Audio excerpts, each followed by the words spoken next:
கிட்டத்தட்ட ஒரு 5-6 வருஷமா நாங்க எங்க டீமை செட்டப் பண்ணிருக்கோம். அந்த டீமின் வெற்றி தான் இது.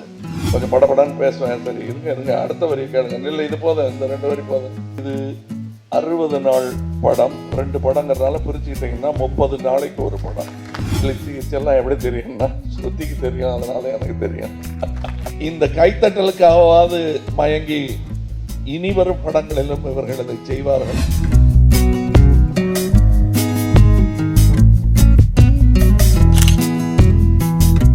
அனைவருக்கும் வணக்கம், அன்புக்கு சிறந்தாழ்ந்த வணக்கங்கள். இப்போ என்னை பற்றி சொல்லும்போது பெருமையாக ஜிப்ரன் சொன்னார், இதெல்லாம் நான் நடிகன் சொன்ன டைலாக் அப்படியே பிரமாமா அடித்து என் டைலாக் மாதிரி மாற்றிடுவேன்.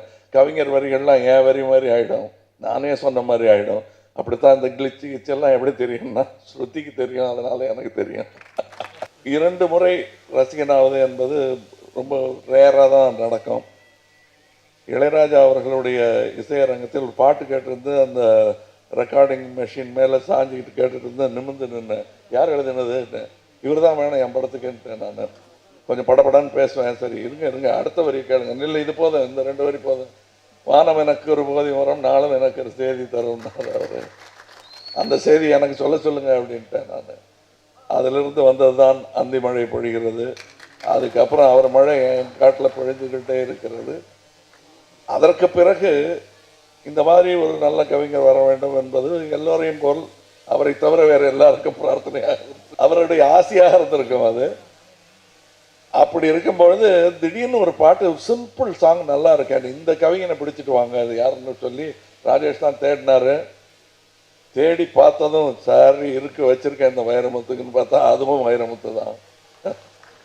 அவர்கிட்டயே கூப்பிட்டு சொன்னேன், நான் யாரோ வந்துட்டாருன்னு பார்த்து ஆளை தேடி பிடிக்கலான்னு பார்த்தா அதுவும் நீங்களாகவே இருக்கிறது என்று அந்த பேச்சிலிருந்து அடுத்த கட்டமாக ஜிப்ரனுடைய அந்த இசையை பற்றி பேச ஆரம்பித்தோம்.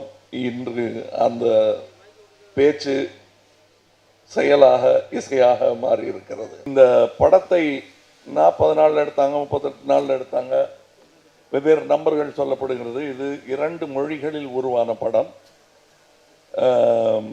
பல காட்சிகளும் இருமுறை செய்யப்பட வேண்டிய காட்சிகளாகவே அமைந்தன. சும்மா ஒரு கார் வர்ற ஷாட்டு தானே, அதை தமிழில் வர்ற ஷாட்டையே தெலுங்கில் போட்டுக்கலாமான்னா முடியாது. நம்பர் பிளேட்லேருந்து எல்லாத்தையும் மாற்றி ஆகணும். அதே மாதிரி போலீஸ்காரங்க வந்து கடைசியாக லேட்டாக வருவாங்க இல்லையா, அந்த மாதிரி லேட்டாக வர போலீஸ்காரங்க போட்டிருக்கிற யூனிஃபார்ம் கூட மாறும். ஏன்னா தெலுங்கானா யூனிஃபார்ம் வேறு, தமிழ்நாடு யூனிஃபார்ம் வேறு. இந்த 2 படங்களை எடுப்பதற்கு தேவையான நாட்கள் என்று நாங்கள் முடிவு செய்து வைத்திருந்தது 52 நாட்கள். ஆனால் படத்தை போட்டு பார்த்து விட்டு சில திருத்தங்கள் செய்ததனால் இன்னும் 8 நாட்கள் ஆகின. அதனால் இது 60 நாள் படம். 2 படங்கிறதுனால பிரிச்சுக்கிட்டிங்கன்னா 30 நாளைக்கு ஒரு படம். ஏன் பெருமையாக சொல்லிக்கிறேன்னா, நானே 200 நாளைக்கு படம் பண்ணியிருக்கேன். கொஞ்சம் திட்டம் போட்டால் அத்தனை நாட்கள் தேவையில்லை என்பது என்னுடைய உறுதியான ஒரு கருத்தாகவும் இருந்தது. அது சொல்ல இல்லைங்க இந்த காலத்தில் கஷ்டங்க அப்படின்னு பல்வேறு துறையை சார்ந்தவர்கள் சொல்லிக்கிட்டு இருந்தாங்க. அது செய்ய முடியும் என்பதற்காக ஒரு கிட்டத்தட்ட ஒரு 5-6 வருஷமாக நாங்கள் எங்கள் டீமை செட்டப் பண்ணியிருக்கோம். அந்த டீமின் வெற்றி தான் இது. இந்த படம், இந்த தொழிலே டாப் 12 எஷிலான்ஸ் நடத்தக்கூடிய ஒரு மந்திர விளையாட்டு அல்ல. அத்தனை பேரும் சேர்ந்து உழைச்சாதான். ஒரு டிஃபன் கொடுக்குற பையன் சரியாக கொடுக்கலன்னா எல்லாரும் கழிப்பறை நோக்கி ஓட வேண்டிய அவசரத்துக்கு ஆளாக்கிடும். ஒரு சமையல்காரர் சரியாக சமையல் பண்ணலன்னா யூனிட்டே காலி, டிரைவர் எல்லாரும் கரெக்ட் நேரத்துக்கு ஆரம்பிக்கலைன்னா வந்து சேர்க்கலைன்னா பல விஷயங்கள் நடக்காது. இது ஒரு டீம் ஒர்க். இந்த டீம் பிரமாதமான ஒரு டீம் என்னிடம் அமைந்தது, சேர்ந்தது. அந்த வெற்றிக்கான வீரர்களை உங்களுக்கு அறிமுகப்படுத்தி வைப்பதில் பெரும் பெருமை கொள்கிறேன். இவங்கெல்லாம் நிஜமாவே இந்த படத்தின் வெற்றிக்கு மிக முக்கியமான காரணமானவர்கள். அதனால் இவங்களை உங்களுக்கு இனி வரப்போகும் வெற்றிக்கு காரணமானவர்களை கடைசியாக கூப்பிட்டேன் நான். இந்த படத்தின் வெற்றிக்கு காரணமானவர்கள் இந்த மேடையில் இருப்பதற்கு மிகவும் தகுதியானவர்கள். இன்னும் பல பேர் பின்னணியில் இருந்து எங்களுக்கு உதவியவர்கள் இன்று வர முடியாமல் போயிருக்கிறார்கள். எல்லாரையும் சும்மா ஏதோ மரியாதைக்காக சொல்கிறேன்னு இல்லை.